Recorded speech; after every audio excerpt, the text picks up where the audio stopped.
Welcome to another demonstration of what's new in NXCAM. This video will show you how you can now create tube machining operations to finish complex interior surfaces typically found in manifolds and cylinder head ports. We'll begin by machining the small port. Click Create Operation. Select Mill Multi-Axis from the type list. Select Tube Finishing. This option is new. Specify the following. Tube finishing operations may use ball mill or spherical mill tools. Click OK. Click Display next to specify cut area. The end of the central curve you select determines the start point of the tool path. Click Specify Central Curve. Select the upper end of the central curve in the small port. Click OK.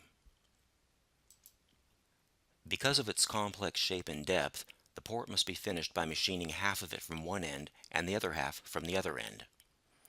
In the Drive Method section of the dialog box, click Tube Finish. The machining region and drive setting parameters are set by default to the most frequently used options. When sides is set to both, the tool path cuts to the specified range depth from each end of the port. When set to entry or exit, the tool path will cut from one end or the other. Type 2 in the maximum distance list. Click OK. Click Cutting Parameters. Select the Containment tab. Specify the following clearance values.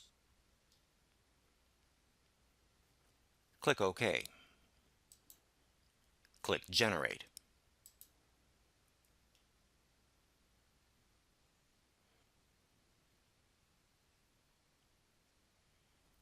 Click Verify. Click Play.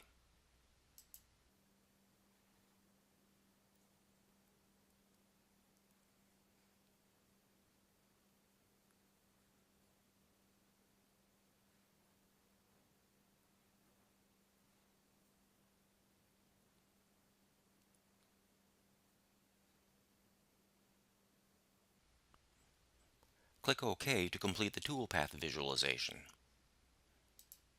Click OK to complete the operation. You may specify cut area surfaces that do not belong to part geometry. This is useful when you wish to extend toolpaths beyond the port. Here, you see extension surfaces for the large port. This concludes the demonstration of how you can now create tube machining operations to finish complex interior surfaces. Thank you.